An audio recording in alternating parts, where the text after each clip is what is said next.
De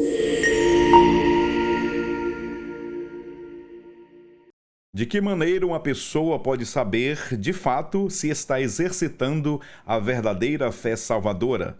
Tiago responde estas perguntas no capítulo 2, explicando que existe três tipos de fé.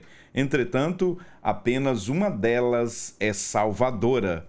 No vídeo de hoje estudaremos a lição 5 da classe de jovens com o tema A Autenticidade contra a Fé Morta. Eu sou o pastor Epaminondas Fonseca. Se você não é inscrito no canal, curta este vídeo, inscreva-se no canal, comente e também ative o sininho de notificações para você ser avisado sempre que um novo vídeo for publicado aqui no canal. Vamos para o texto bíblico principal da lição de hoje e também falaremos à guisa de introdução dos objetivos desta lição.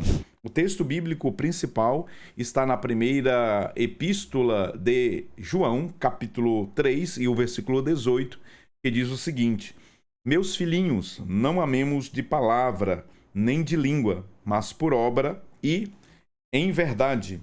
O resumo da lição diz o seguinte: a nossa fé em Jesus Cristo precisa ser revelada mediante as nossas ações. Três objetivos devem ser alcançados nesta lição com os nossos alunos. O primeiro objetivo é compreender os perigos de uma fé improdutiva. O segundo objetivo desta lição é explicar as evidências da fé por intermédio das ações. E o terceiro objetivo é destacar o exemplo de fé de Abraão e de Raabe. Bom, na lição de hoje nós vamos estudar o capítulo 2 da Epístola de Tiago, a partir do versículo 14 ao versículo 16. E conforme nós já dissemos, o apóstolo Tiago nos apresenta pelo menos três tipos de fé nestes versículos. Primeiramente, Tiago nos fala de uma fé morta. E Tiago dá tanta ênfase neste tipo de fé, ele nos adverte com tanta veemência que pelo menos 3 vezes a expressão fé morta aparece aqui no capítulo 2. Aparece no capítulo 2, versículo 17, aparece no capítulo 2, versículo 20 e também no versículo 26. Portanto, o primeiro tipo de fé apresentado pelo apóstolo Tiago é a fé morta. O segundo tipo de fé que Tiago nos apresenta no capítulo 2 é, curiosamente, a fé demoníaca. Tiago usa como exemplo os demônios, dizendo que eles creem que estremecem. E o terceiro tipo de fé é a fé dinâmica, é a fé viva, é a fé operante, é a fé que é manifesta em obras, em ações. E, diante da lição de hoje, nós vamos entender que, primeiramente, os perigos de uma fé improdutiva.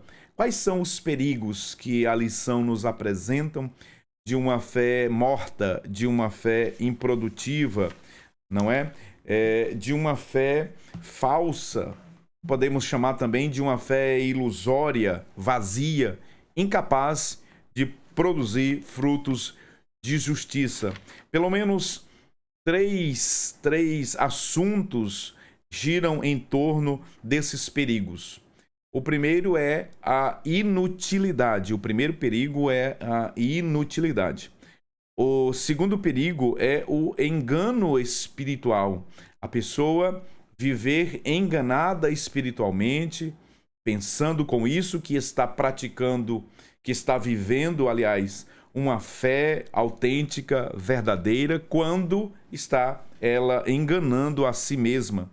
E, por fim, o terceiro perigo que o primeiro ponto da lição nos apresenta é o testemunho ineficaz. Como que a fé morta, a fé inoperante, como que a fé vazia, ela pode atrapalhar o testemunho de Jesus, ela pode atrapalhar, inclusive, a evangelização. Depois nós vamos ver as evidências da fé verdadeira, né? Nós vamos ver como que esta fé se manifesta.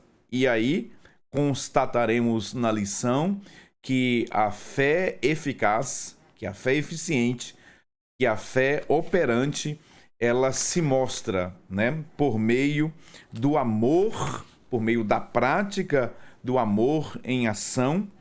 Esta fé também em ação, ela vai se materializar através de uma obediência em ação.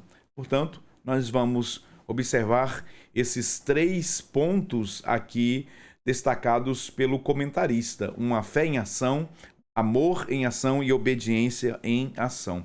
E a lição, ela termina nos trazendo, colocando a fé de Abraão e também de Raabe. Nós somos aqui, portanto, premiados, podemos dizer assim, com estes 2 magníficos exemplos de fé, Abraão e a meretriz Raabe. Nós vamos comentar sobre estes 3 tópicos a partir de agora. O primeiro ponto da lição nos apresenta os perigos de uma fé improdutiva. Qual o primeiro perigo? A inutilidade apresentada aqui pelo comentarista nos faz refletir que uma fé morta, ela não produz resultados tangíveis, não produz frutos dignos que glorificam a Deus, não leva o crente a um aperfeiçoamento e a congregação local, ela pode inclusive ser prejudicada pela fé morta. Portanto, ela é inútil. Os perigos de uma fé improdutiva é a inutilidade em primeiro lugar. E nesse primeiro ponto, nós precisamos também refletir sobre a controvérsia existente entre Tiago e também os escritos do apóstolo Paulo.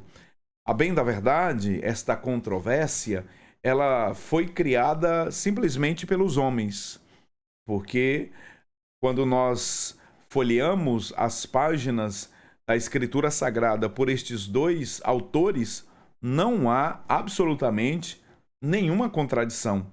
Não há nenhuma controvérsia. O que nós podemos constatar é uma aparente contradição. Esse problema ele foi criado porque Tiago ele dá ênfase na fé a partir das obras manifestas, enquanto que o apóstolo Paulo ele está enfatizando a salvação exclusivamente pela fé. Mas quando você lê os 2 autores, chegamos à conclusão que um não está contradizendo o outro, se opondo ao outro, ou um texto está anulando o outro. Muito pelo contrário.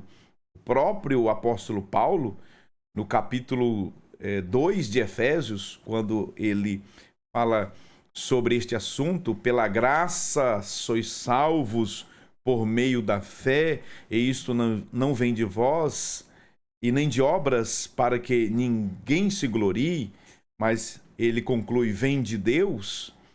No versículo 10 deste mesmo capítulo, ele diz que nós fomos criados para as boas obras. Então veja que o apóstolo Paulo, ele de modo algum está aqui anulando as obras. Da mesma sorte, Tiago, em momento algum, está dizendo que nós somos salvos pelas obras, que ao realizarmos e praticarmos boas ações, com isso somos merecedores da salvação. Não é nada disso. Tiago, ele está apenas e tão somente dizendo que aquele que tem fé, ele manifesta esta fé através de ações. Ele está dizendo que o salvo pela fé pratica boas obras. O apóstolo Tiago, de maneira alguma, está colocando as boas obras como condição para a salvação. Muito pelo contrário, ele está dizendo que o salvo, ele vai manifestar a sua fé viva, verdadeira, autêntica e produtiva através das boas ações, através das boas atitudes. É isso que o apóstolo Tiago nos apresenta. O segundo perigo que a fé improdutiva, a fé morta, a fé ineficaz, a fé vazia pode trazer é o engano espiritual. Não são poucas as pessoas que vivem enganadas espiritualmente, vivendo uma fé morta, pensando estarem vivendo uma fé verdadeira. Acreditar que a fé não precisa ser produtiva é enganar-se a si próprio, o comentarista escreveu. O que é esse auto-engano aqui que é colocado como um dos perigos, né, da fé morta? O auto-engano espiritual é quando um crente acha, pensa, entende que não precisa, na prática, exercitar o que ele prega, o que ele ensina. Basta tão somente crer. Observe que a crença por crer não necessariamente significa que aquela pessoa está vivendo uma fé genuína em Deus. A fé que é apresentada nos evangelhos, que é apresentada nos escritos paulinos e aqui também por Tiago. Por exemplo, uma pessoa pode professar amor ao próximo, mas não agir para ajudar aqueles em que há ali claramente a necessidade de ajuda. Essa incoerência só revela uma fé vazia, uma fé superficial, uma fé fraca, uma fé ilusória, uma fé falsa, que não transforma o caráter nem motiva a prática do bem e muito menos glorifica a Deus. E Tiago usa este exemplo. Aqui ele nos parece contar uma parábola quando ele, no versículo 15 do capítulo 2, diz o seguinte: e se o irmão ou a irmã estiverem nus ou mal vestidos ou com carência de roupas e tiverem falta de mantimento cotidiano, e se algum de vós lhes disser, ide em paz, aquietai-vos e fartai-vos, e lhes não derdes as coisas necessárias para o corpo, que proveito virá daí? Veja que nesta parábola ele apresenta um estudo de caso onde, se observarmos que um irmão nosso da fé está necessitando, está precisando, está carente daquilo que é o mais básico para a subsistência de um ser humano, que é o alimento e a vestimenta. Se nos depararmos com uma situação dessa e apenas orarmos por essa pessoa e apenas colocarmos as nossas mãos, impormos sobre ela aquela bênção, impetrarmos sobre ela uma bênção, né? E então dizermos para ela, Deus te abençoe, vá em paz, que o Senhor abra as portas. Que fé é essa? Essa não é a fé genuína, essa é uma fé insuficiente, essa é uma fé vazia, é uma fé morta, é uma fé improdutiva, é uma fé incapaz de produzir transformação em nós e também nos outros. Diante disso, nós precisamos fazer uma reflexão. Que tipo de fé nós estamos vivendo? Será se na prática nós estamos vivendo aquilo que nós acreditamos? Diante de uma pessoa carente de alimento, de mantimento, do pão de cada dia, e nós temos condições suficientes para aliviar a dor daquela pessoa e não o fazemos, que fé é esta? Esta não é a fé bíblica, esta não é a fé apresentada pelo Senhor Jesus, esta não é a fé verdadeira, essa é uma fé morta. É uma fé em si mesma morta. Portanto, a fé sozinha é morta. É isso que Tiago ele quer dizer com isso. A fé, se não tiver obras, versículo 17. A fé, se não tiver obras, é morta em si mesma. A expressão em si mesma, nós precisamos ler essa expressão e entender que ela está dizendo sozinha. Portanto, eu poderia parafrasear dizendo o seguinte: assim também a fé sozinha, sem as obras, é morta. Diante de alguém precisando de alimento, de comida, de pão, eu vejo aquela pessoa naquela situação e eu tenho fé que Deus vai abençoar ela. Eu tenho fé que Deus vai abrir as portas para ela. Tendo no bolso condições de ajudá-la e não fazendo, não há fé verdadeira aqui. A fé aqui é uma fé morta, é uma fé ilusória, é uma fé vazia. Por essa razão, é um engano espiritual. Olha o que a palavra de Deus nos diz, corroborando com Tiago, o apóstolo João, no capítulo 3 da primeira epístola, versículo 17 e 18. Leia esta passagem bíblica com seus alunos. Professor, se você é professor, está me assistindo agora e vai ministrar esta aula neste domingo, apresente este texto. Este texto é maravilhoso. Ele nos confronta. Este texto, ele balança as nossas estruturas para vivermos a fé genuína, a fé autêntica, a fé verdadeira. Olha o que o apóstolo João diz, primeira epístola de João, capítulo 3, versículo 17 e 18. Quem, pois, tiver recursos ou bens do mundo e vendo o seu irmão necessitado, lhe cerrar, lhe fechar o coração, como estará nele o amor de Deus?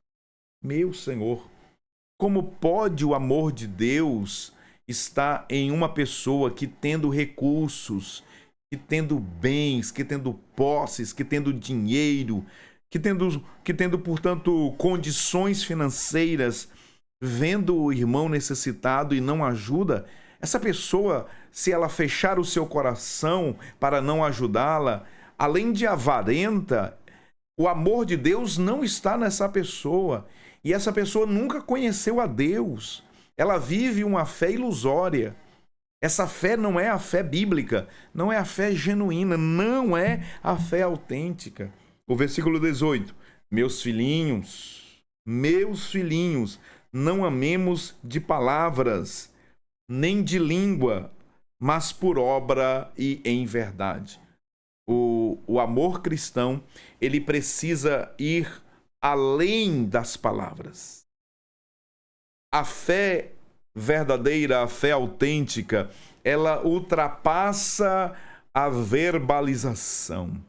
O amor de Deus transcende, vai além das palavras bonitas, das palavras muito bem colocadas, arranjadas, o português muito bem falado, pronunciado, escrito, ou mesmo expressado.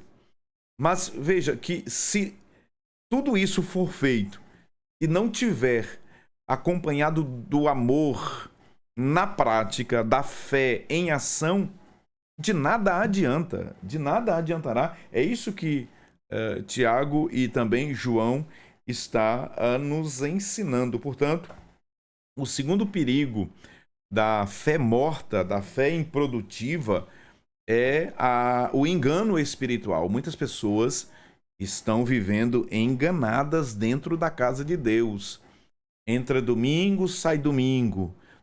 vai 3 vezes na semana no culto, 4 vezes não sei, ou vai toda semana, domingo à noite, e ela não coloca em prática essa fé que ela ouve, esta pessoa está vivendo um engano espiritual.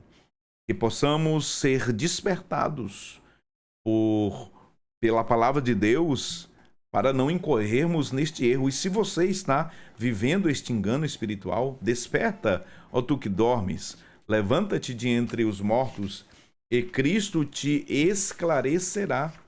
Portanto, nós precisamos fazer com que a nossa fé ela seja viva, a fé seja convertida em ação, em atos de amor, de bondade e de misericórdia. Ajudar os necessitados é uma expressão de amor, e a fé, ela opera pelo amor. Olha só que coisa interessante. O terceiro subtópico diz o seguinte: testemunho ineficaz.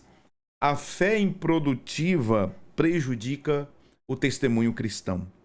Quando os crentes não vivem de acordo com a sua fé professada, isso pode levar os outros a questionar a autenticidade do cristianismo. Uma fé sem obras falha em mostrar o poder transformador do evangelho. De que forma as pessoas verão verdadeiramente o amor de Deus em nós, se não pelas obras, se não pelas ações? As pessoas não crentes, elas precisam ver a nossa crença, a nossa fé na prática, né? No exercício do amor cristão.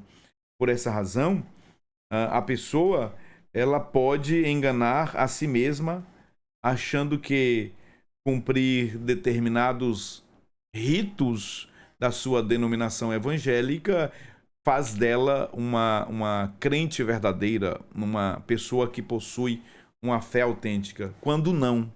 É aquilo que nós já falamos, é um auto-engano. Essa pessoa, ela precisa viver exatamente o que ela prega.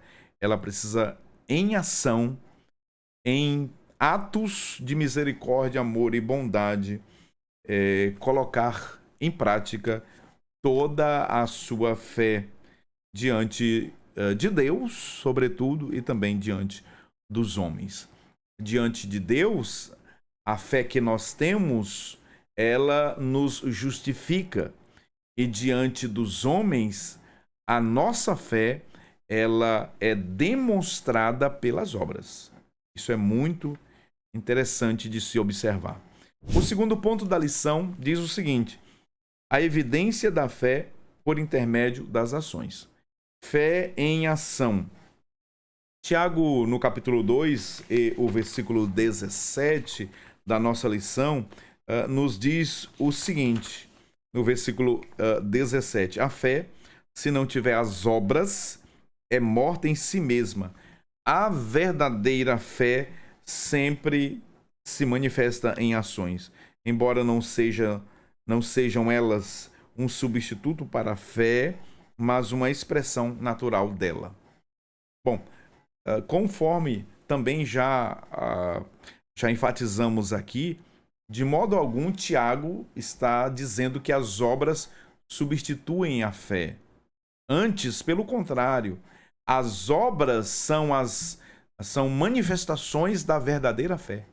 As obras são manifestações naturais da verdadeira fé. Quem tem fé genuína e verdadeira, isto se manifestará com ações concretas diante dos homens e diante de Deus. Por essa razão, nós temos aqui fé em ação. A evidência de uma fé verdadeira é que é uma fé em ação. Depois nós temos amor em ação. O cuidado pelos necessitados, o cuidado para com os menos favorecidos, aqueles domésticos da fé que necessitam do nosso auxílio, da nossa ajuda, é o amor em ação. A fé genuína é este amor em ação. A tradução Nova Almeida Atualizada traduziu 1 João 3,17, que nós já enfatizamos aqui, da seguinte forma: ora, se alguém possui recursos deste mundo e vê seu irmão passar necessidade, mas fecha o coração para essa pessoa, como pode permanecer nele o amor de Deus? Essa pessoa nunca conheceu a Deus, o amor de Deus não está na vida dessa pessoa. Na verdade, essa pessoa ela precisa nascer de novo. Ela precisa ter um encontro pessoal com Cristo, para que a misericórdia com que Deus nos alcançou, esta mesma misericórdia, nós distribuamos também para as pessoas necessitadas. Aquilo que Jesus disse lá no Sermão da Montanha: bem-aventurados os misericordiosos, porque eles alcançarão a misericórdia. Quem tem a fé morta possui apenas experiência intelectual. A fé morta, ela se manifesta apenas na razão. A pessoa crê que Deus é onipotente, é onipresente, é onisciente. A pessoa conhece as doutrinas fundamentais da fé cristã. Entretanto, essa pessoa ela não tem uma experiência pessoal nem de salvação com Cristo. Muito menos essa pessoa ela vai manifestar, exercitar a verdadeira fé salvadora através das boas ações, através das boas obras. Portanto, nessa lição de hoje, nós somos advertidos pela palavra de Deus a vivermos essa fé verdadeira, essa fé dinâmica, essa fé que deve ser uma fé que produz, uma fé produtiva, portanto. O segundo tópico encerra com obediência em ação. Nós já falamos de fé em ação, falamos de amor em ação e agora obediência em ação. Fé e obediência a Deus são intrínsecas. Fé e obediência estão unidas umbilicalmente. Fé e obediência não se pode separar. Só obedece quem tem fé. Alguém certa vez diz que fé não é crer apesar das evidências, mas fé é obedecer apesar das consequências. Veja como que esta frase muito revela sobre o que de fato é fé e obediência. Nós precisamos obedecer a Deus e obedecer a Deus apesar das consequências, não se importando com o que pode acontecer. A fé genuína, autêntica e verdadeira leva a pessoa pelas obras a obedecer a Deus e a obedecer a sua palavra. Portanto, o apóstolo Tiago nos apresenta aqui um elemento muito importante que caracteriza a fé verdadeira: a obediência. A obediência é um elemento crucial para então compreendermos que a fé genuína, a fé verdadeira, ela passa pela obediência a Deus. Não há de se falar em fé autêntica e verdadeira se não houver obediência. Todo aquele que tem fé verdadeira obedece a Deus. Nós temos o Shema Israel, que é o texto citado por Tiago. Tiago cita, né, a confissão monoteísta judaica de Deuteronômio, capítulo 6, versículo 4, onde essa oração, essa declaração de fé, ela é feita diariamente por um judeu. Ouve, Israel, o Senhor nosso Deus é o único Senhor.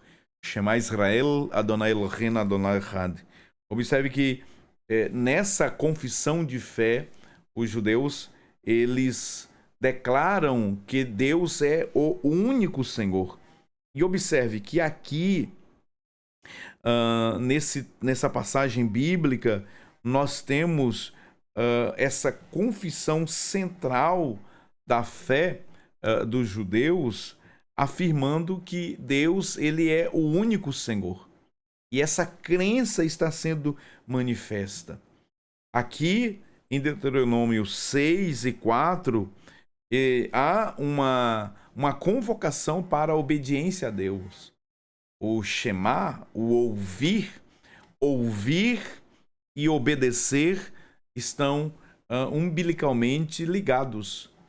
Todas as pessoas que ouvem a voz de Deus, elas naturalmente obedecem a sua palavra, a sua voz, os seus ditames. E aí Tiago usa o segundo tipo de fé no capítulo 2 da sua epístola, que é a fé demoníaca. E curiosamente aqui, até causa um certo espanto, porque Tiago diz que os demônios creem que estremecem, enquanto que a fé morta é uma fé apenas intelectual, que move apenas a razão. Nós temos os demônios acreditando, os demônios crendo em um Deus, mas eles vão além até. Eles têm emoções, porque eles creem e estremecem. Olha o que o texto diz, versículo 19 do capítulo 2. Tu crês que há um só Deus? Aqui, Tiago está trazendo Deuteronômio 6 e 4 para a temática, para a discussão. Fazes bem. Também os demônios creem e estremecem.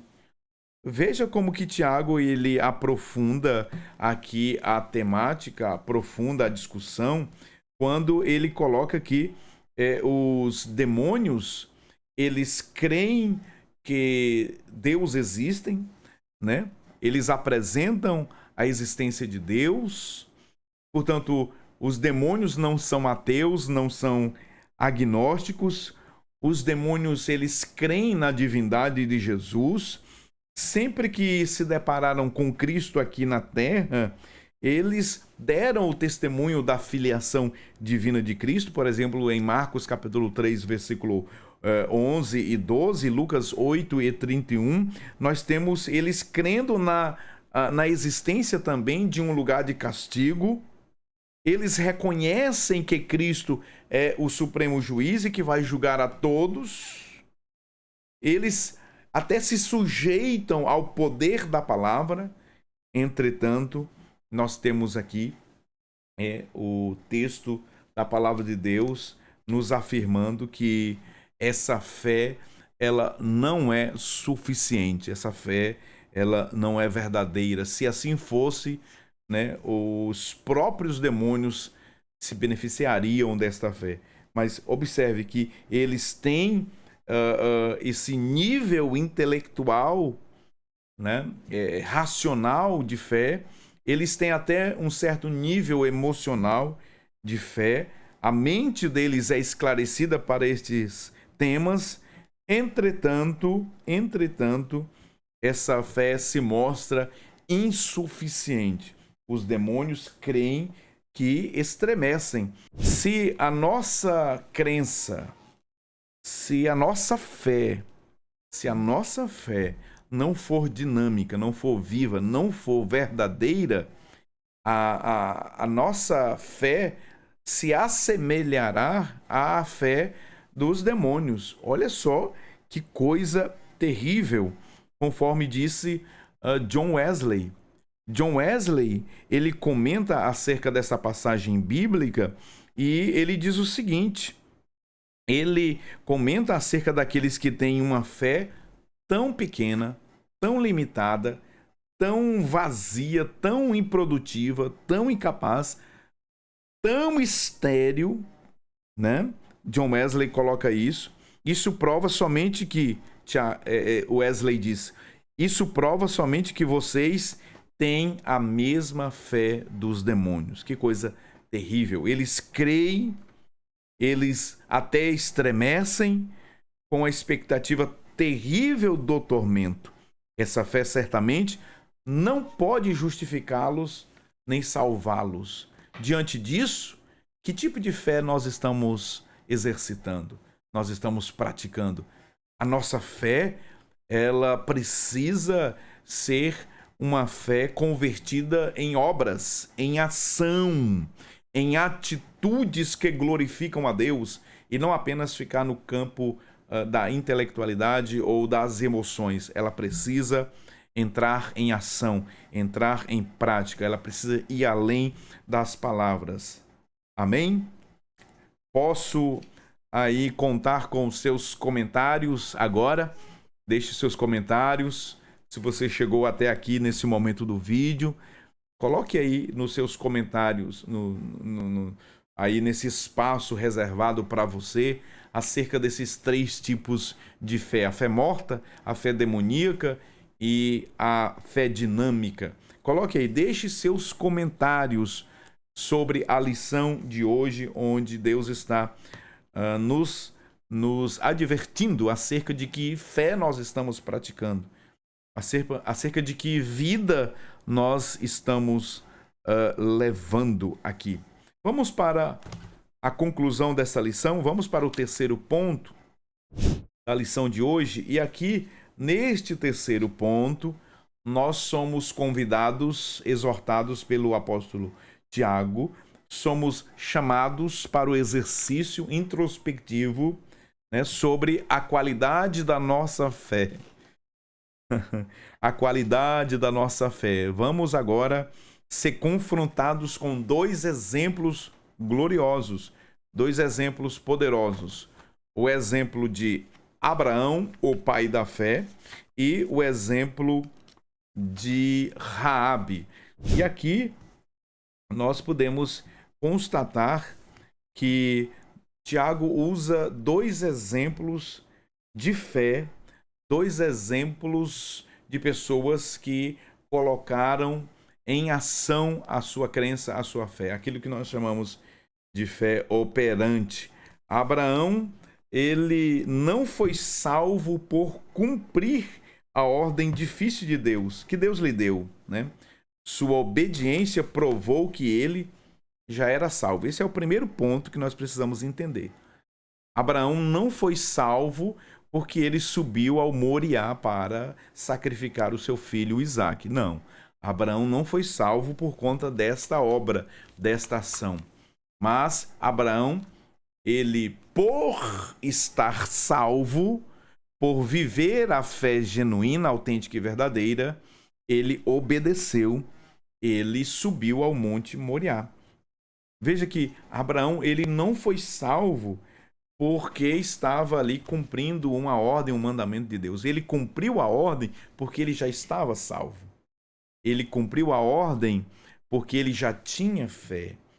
Isso é digno de nota e de que destaquemos com os nossos alunos para que não confundamos aqui em pensar que a salvação de Abraão ela foi demonstrada a partir daquele ato, daquela obra. Não, Abraão, ele subiu ao Moriá porque ele já era salvo, ele tinha fé em Deus.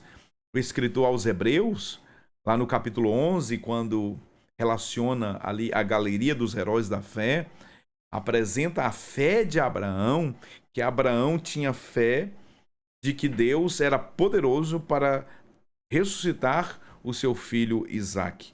Por isso que Abraão é notadamente reconhecido como o pai da fé. É o primeiro a falar em ressurreição quando nenhuma ressurreição ainda havia acontecido, uma ressurreição física. Hoje, para nós falar de ressurreição é relativamente mais fácil, porque nós temos muitos exemplos na Escritura Sagrada e o maior de todos os exemplos, a ressurreição de Cristo dentre os mortos e tantos outros que ressurgiram e foram trazidos à vida novamente. mas Cristo é o fundamento da nossa fé. A ressurreição de Jesus é o fundamento da nossa fé, conforme disse Paulo aos Coríntios, lá no capítulo 15. E dessa forma, observe que o que Abraão fez, ele fez movido pela fé. A obra de Abraão estava revelando que ele tinha fé. É exatamente isso que Tiago está aqui colocando. Olha só o que o comentarista diz. Foi a fé que levou Abraão a oferecer Isaque sobre o altar. Tiago ensina que ele foi justificado pelo que fez, porque creu em Deus. E ali Abraão chama aquele lugar de Deus proverá, revelando-nos, portanto, que a fé de Abraão ela foi materializada em ação, em atitude. Por essa razão que Tiago diz que a fé sem as obras, ela é morta. Outro exemplo glorioso de fé em ação, de fé operante, de fé na prática.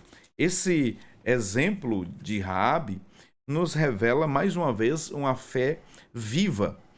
Raabe, a história dela é narrada no capítulo 2 e no capítulo 6 do livro histórico de Josué. Quando ela ouviu falar do Deus de Israel, ela acreditou, ela creu e ela colocou em ação a sua fé, operando aquela ação de salvaguardar os espias ali na cidade de Jericó. A Raabe certamente ingressou no povo de Deus, no povo israelita, casou-se com um israelita e se tornou Raabe uma ancestral na genealogia de Jesus. Olha só que coisa maravilhosa. Às vezes que Raabe aparece na Escritura Sagrada, demonstra a fé desta mulher, a ação viva da fé viva desta mulher. Raabe, ela passou a fazer parte da genealogia de Jesus. Uma mulher que em Tiago é chamada de meretriz, que na Epístola aos Hebreus também é chamada de meretriz, e lá no contexto histórico nos apresenta uma mulher também que ela foi totalmente transformada pela fé, que agora ela nutria pelo Deus, o Senhor Todo-Poderoso. E veja como que as obras de Raabe fez com que esta mulher agora fizesse inclusive parte da genealogia do Salvador. Somente a graça de Deus, a graça que restaura, a graça que levanta, a graça de Deus que apaga o nosso passado, a graça de Deus que nos restaura, a graça de Deus que nos tira do monturo e nos faz assentar com os príncipes do seu povo. Foi isso que Deus fez. Foi isso que a graça fez com esta mulher, com Raabe. Portanto, Tiago conclui o capítulo 2 mostrando que, assim como um médico que tem conhecimento para saber se uma pessoa está viva ou não, o crente é identificado se possui uma fé viva pela ação, pelas obras, por aquilo que ela pratica. Uma fé viva é constatada através das obras. Que possamos colocar em prática tudo que nós acreditamos, tudo que nós pregamos, tudo que nós ensinamos. Nós precisamos viver uma fé operante, uma fé eficiente, uma fé viva. Nós, enquanto cristãos, precisamos a cada dia estarmos comprometidos com essa fé autêntica, verdadeira, em cuidar das pessoas em todas as áreas de sua vida. Olhar com carinho, com amor, com misericórdia para com os menos favorecidos. Exercitar a fé é, então, praticar aquilo que a palavra de Deus nos ensina. Não são poucas as pessoas que conhecem a Deus apenas de palavras, mas não praticam a palavra, não exercitam a sua fé com ações concretas, conforme Tiago nos apresenta aqui. Que possamos colocar em prática a palavra de Deus. Que esta semana nós possamos evidenciar o que nós estamos aprendendo. E na prática possamos então viver isso. Procure exercitar a sua fé. Se você se deparar com alguém que está precisando, necessitando de você, da sua ajuda, não feche o seu coração. Não se recuse a ajudar essa pessoa, mas dentro dos seus recursos, daquilo que Deus tem dado a você, faça isso. Glorifique o nome do Senhor através das suas ações. Deus te abençoe, Deus te guarde. Eu espero por você no próximo vídeo aqui no canal.